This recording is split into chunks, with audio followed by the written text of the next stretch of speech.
Kembali di Kompas Siang, Saudara. Pemerintah berencana mengenakan pajak pertambahan nilai atau PPN atas barang bahan pokok atau sembako. Pimpinan MPR menganggap rencana pajak sembako bertentangan dengan Pancasila dan Konstitusi. Ada 3 opsi tarif untuk pengenaan PPN barang kebutuhan pokok. Pertama, diberlakukan tarif PPN umum yang diusulkan sebesar 12%.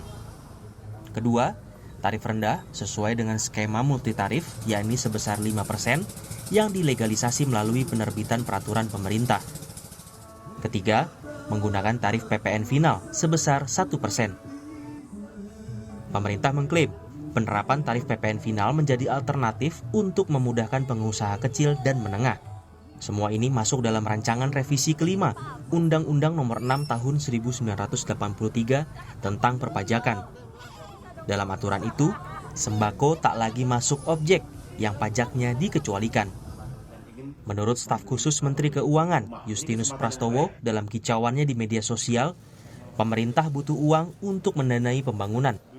Sementara pendapatan negara sulit akibat pandemi COVID-19. Tapi kok sembako dipajaki? Pemerintah kalap butuh duit ya? Kembali ke awal, nggak ada yang tak butuh uang, apalagi akibat hantaman pandemi. Tapi dipastikan pemerintah tak akan membabi buta. Konyol kalau pemulihan ekonomi yang diperjuangkan mati-matian justru dibunuh sendiri. Mustahil. Kata Justinus mengutarakan alasan pemerintah di akun Twitternya. Bicara pajak pendapatan, saat ini batasan omset pengusaha kena pajak sebesar 4,8 miliar per tahun. Namun soal sembako dipajaki, menurut ekonom bakal menempatkan daya beli masyarakat Indonesia dalam pertaruhan.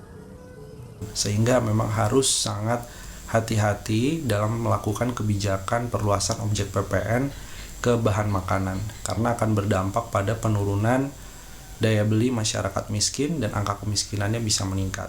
Kemudian pengawasan PPN bagi bahan makanan ini menjadi lebih sulit daripada produk retail karena rantai pasok bahan makanan yang relatif panjang. Misalnya Wakil Ketua MPR Arsul Sani menilai rencana Kementerian Keuangan mengenakan pajak pada bahan pokok konsumsi masyarakat melanggar sila kelima Pancasila.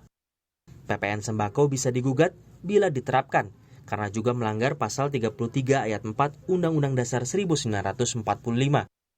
Konstitusionalitas kebijakan tersebut terbuka untuk dipersoalkan jika nantinya benar-benar masuk dalam UU KUP, Ketentuan Umum Perpajakan. Ujar Arsul seperti dikutip merdeka.com. Rencana pemerintah, protes masyarakat, dan pertanyaan wakil rakyat mestinya jadi perhatian Presiden Joko Widodo. Meningkatkan pendapatan negara masih bisa dilakukan tanpa harus mengenakan pajak pada sembako. Tim Liputan, Kompas TV.